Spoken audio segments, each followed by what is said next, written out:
I wasn't sure if she was going to kill me or let me go. Her knife was still on the table, just out of my reach, and she was staring at me like she couldn't decide. Her face was calm, too calm, but her eyes, they didn't look like a killer's eyes. They were soft, almost sad. I shouldn't have brought you here, she said. Her voice was quiet, but the words cut deep. This all started 3 days ago. I had just gotten off work late. My shift ended at 9 p.m., but it was dark already. The street lights were flickering, and the air smelled like rain was coming. I was walking to the main road to catch a bus when I felt it. Someone was following me. At first, I thought I was imagining it. I turned to look, and there was no one there. But the feeling didn't go away. My heart started pounding, and my steps got faster. I didn't even realize I was running until I tripped over a rock. I was running so fast that I didn't see the rock in the middle of the path. My foot caught it, and I went flying forward. The last thing I remember was the sharp crack as my head hit the ground. Everything blurred, like the world was spinning too fast for me to keep up. Then, darkness. When I woke up, I was tied up in the back of a car, my head throbbing and wet with blood. I tried to move, but the pain was too much. That's when I saw her. She was driving, her hands gripping the wheel tight, her eyes flicking to me in the rearview mirror. She covered my mouth with cloth. I don't know how long we were on the road. It felt like hours. She didn't say anything, just kept driving. When the car finally stopped, we were in the middle of nowhere.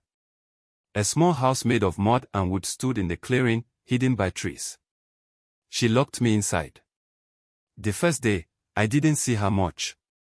She brought me water and some bread but didn't say a word. I was too scared to eat. I sat in the corner, staring at the door, waiting for whatever came next. The second day, she started talking. She told me her name was Adisa. She told me she didn't want to do this, but she had no choice. She said life had been hard for her, that people like me wouldn't understand. I didn't know what to say. What do you say to someone who's kidnapped you? By the third day, I noticed something strange. She wasn't acting like a kidnapper anymore. She wasn't mean or cruel. She brought me warm food instead of stale bread. She gave me a blanket when the nights got cold. And then, she started asking me questions. Where are you from? What's your favorite color? Do you have someone waiting for you back home? I told her about my dad, mom, and about my little sister, about how I worked late shifts to help pay the bills. Her eyes softened every time I talked. That's when she told me why she took me. There's a man, she said, a bad man. He told me if I didn't bring him someone, he'd hurt me. Hurt my family. I felt sick. What are you going to do? I asked. She didn't answer. She just stared at me with those sad eyes. That's when I realized she wasn't going to hand me over to him. She was scared of him, but she was scared of what she'd done to me, too. That night, she untied me. Go, she said, handing me a flashlight. Run. Don't look back. I didn't wait. I ran as fast as I could, through the forest, stumbling over roots and rocks. When I finally found the main road, I waved down a passing truck. The driver took me straight to the police. By the time they found the house, she was gone. I still think about Adisa sometimes. I wonder if she ever got away from that bad man. I wonder if she's still out there, trying to survive. I wonder if she regrets letting me go. But most of all, I wonder why she did it. Why she looked at me the way she did, like I was more than just her victim. Like I was her second chance.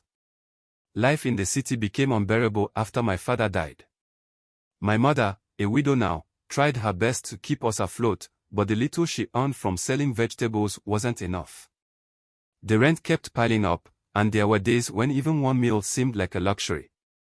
We can't keep living like this, she said one evening, her voice heavy with exhaustion. We'll go back to the village. At least there, we'll have a roof over our heads and food from the farm. I didn't argue. I could see the weight of her struggles, and deep down, I knew she was right. After a week we traveled to the village. She started planting vegetables the very next day, determined to rebuild our lives from the soil up. About a year later, I saw her again.